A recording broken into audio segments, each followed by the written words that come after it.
Bonjour à tous. Aujourd'hui, vidéo livre où je vais vous présenter et vous donner mon avis sur ce roman Darkest Mind, tome 3, le dénouement d'Alexandra Bracken. J'ai découvert grâce à un commentaire que en fait cette série de livres ne s'appelle pas normalement Darkest Mind, que ça a été donc renommé suite à la création du film, mais qu'en fait normalement la série ne s'appelle pas comme ça. Donc écoutez, je ne le savais pas, c'est pour ça que je ne l'ai pas évoqué dans mes deux premières vidéos. On va commencer par lire ensemble le résumé. Les adolescents ont été décimés par un virus inconnu. Les survivants, dotés de pouvoirs psychiques incontrôlables, ont été parqués dans des camps. Malgré l'attaque du gouvernement, Ruby, Liam, Cole et les autres rescapés n'ont pas renoncé à leur projet. Libérer les jeunes psy des camps et révéler enfin la vérité sur le fameux virus. Mais Ruby l'a déjà appris à ses dépens. Elle ne peut faire confiance. Nous allons averser ensemble quelques pages de ce roman, que vous puissiez voir comment il a été écrit. Si vous n'avez pas lu le roman ou pas vu le film et que vous ne voulez pas avoir de spoiler sur l'histoire, je vous déconseille d'écouter donc ça et de regarder cette vidéo. Le noir est la couleur qui n'est pas une couleur. Le noir est la couleur d'une chambre d'enfant vide et silencieuse, de l'heure la plus pesante de la nuit, celle où, sur sa couette, on est réveillé par un cauchemar. C'est un uniforme sur les larges épaules d'un jeune homme en colère. Le noir, c'est la boue, l'œil sans paupières d'une caméra, le bourdonnement de la clôture qui monte jusqu'au ciel. C'est une route, une nuit oubliée parsemée d'étoiles ternes. C'est le canon d'un pistolet braqué sur ton cœur. La couleur des cheveux de Chubbs, des hématomes de Liam, des yeux dessus. Le noir, c'est la promesse d'un lendemain sans mensonge ni haine, ni trahison. Je la vois, cette promesse, dans le cadran d'une boussole brisée. Je la sens dans l'étreinte du chagrin. Je cours, mais c'est mon ombre qui poursuit, dévore, pollue. C'est le bouton sur lequel il ne faudrait jamais appuyer, la porte qu'il ne faudrait pas ouvrir, le sang séché qu'on ne peut laver. Et c'est les ruines d'immeubles calcinés, la voiture cachée dans la forêt. C'est la fumée, c'est le feu, l'étincelle. Le noir est la couleur du souvenir. C'est notre couleur, la seule qu'on emploiera pour raconter notre histoire. Plus je m'éloignais du centre de la ville, plus les ombres s'allongeaient. J'allais vers l'ouest, vers le soleil couchant qui enflammait la fin de la journée.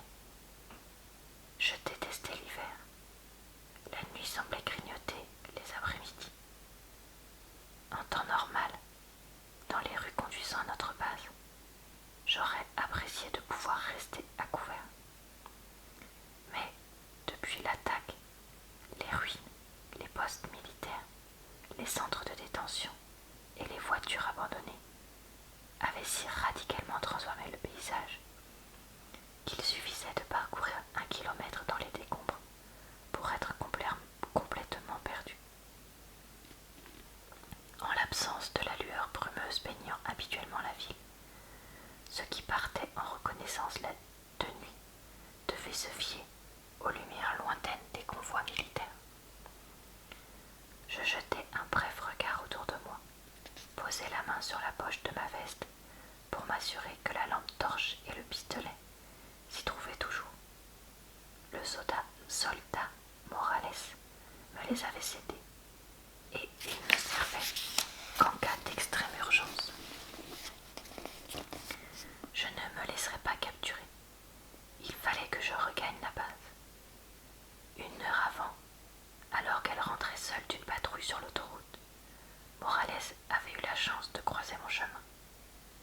J'étais en position depuis le matin, caché derrière une voiture renversée, surveillant le viaduc qui miroitait dans la lumière des projecteurs continuellement allumés. Toutes les heures, j'avais compté les minuscules silhouettes en uniforme, parcourant la section la plus proche de moi, longeant les camions et les Humvees, alignés pare-choc contre pare-choc comme un barrage. Un soldat avait suffi à me fournir non seulement les outils dont j'avais besoin pour regagner la base en sécurité, mais aussi les informations qui nous permettraient enfin, de quitter cette fichue ville. Je regardais d'un côté et de l'autre avant de gravir un tas de briques et pousser un cri de douleur quand une arête tranchante griffa ma main. Irrité, je frappais l'objet du pied, le C en métal d'une enseigne, et le regrettais aussitôt. Le bruit se répercuta sur les immeubles voisins, masquant presque les voix étouffées et les pas. Je me précipitai dans ce qui restait de l'intérieur du bâtiment et m'accroupis derrière le mur le plus proche. Rien à signaler, rien à signaler. Je pivotais pour suivre des yeux la progression des soldats de l'autre côté de la rue. Je comptais les casques, 12, qui se déployèrent pour inspecter les entrées d'immeubles et de boutiques aux vitres brisées. Une cachette, je regardais autour de moi, les meubles renversés, me dirigeais vers un des bureaux en bois sombre et me glissais dessous. Le crissement des débris sous les semelles sur le trottoir couvrit le bruit de ma respiration. Qu'est-ce que j'ai pensé de ce tome 3 ? Eh bien, je l'ai vraiment bien aimé. J'ai trouvé que c'était un tome qui reprenait un petit peu l'esprit du début, c'est-à-dire que il arrive quand même à un certain nombre de poisses.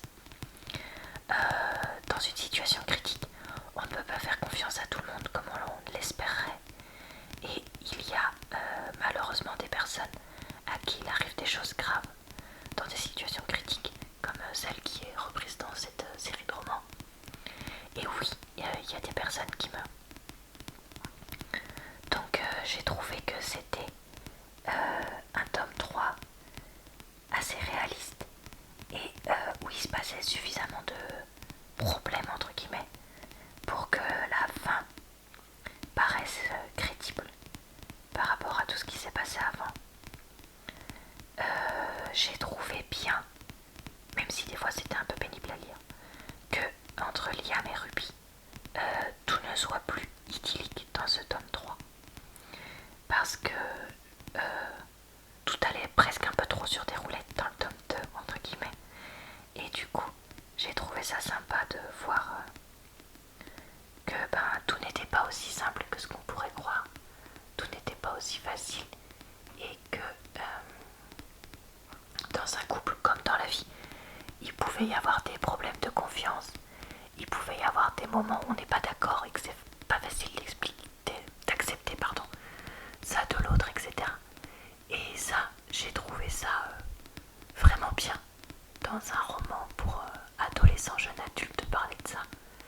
Parce que c'est quelque chose qui est trop souvent peu évoqué, ou alors évoqué de façon caricaturale.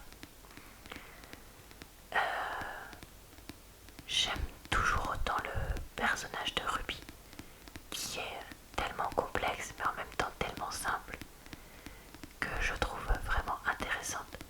Je trouve aussi que les autres personnages évoluent de façon relativement crédible dans ce tome 3, notamment Vida, qui me tapait quand même un peu sur le système dans le tome 2, je le reconnais, et que j'ai trouvé beaucoup mieux dans ce tome 3.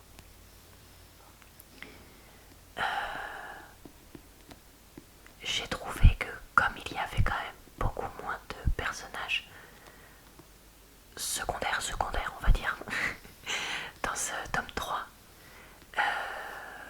contrairement au tome 2, c'était beaucoup plus facile de suivre parce qu'on est beaucoup plus centré sur le noyau des cadres et les personnages secondaires qui sont autour. Et donc ça, c'était vraiment sympa. Il y a quand même quelques personnages Clancy, je crois que ça se prononce comme ça, et Liliane, sa mère, que j'ai trouvé un petit peu trop simplifié à certains moments du tome, que à mon avis on aurait pu un petit peu plus développer. Mais bon, tant pis, hein. Écoutez, on peut pas tout avoir dans un seul roman. Donc voilà, donc franchement il m'a plu, la fin m'a plu. Donc écoutez, j'en suis quand même contente. Est-ce que du coup je le recommande? Oui. À qui est-ce que je le recommande? Aux garçons comme aux filles, à partir d'une quinzaine d'années et jusqu'à plus. Parce que moi je suis quand même vieille, vu que j'ai 30 ans. Et pourtant il m'a quand même beaucoup plu.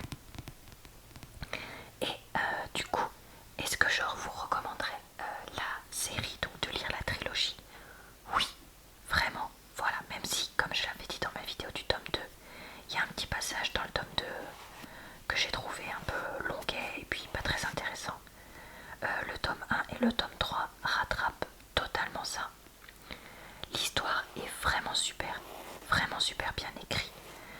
Je pense que je vais peut-être regarder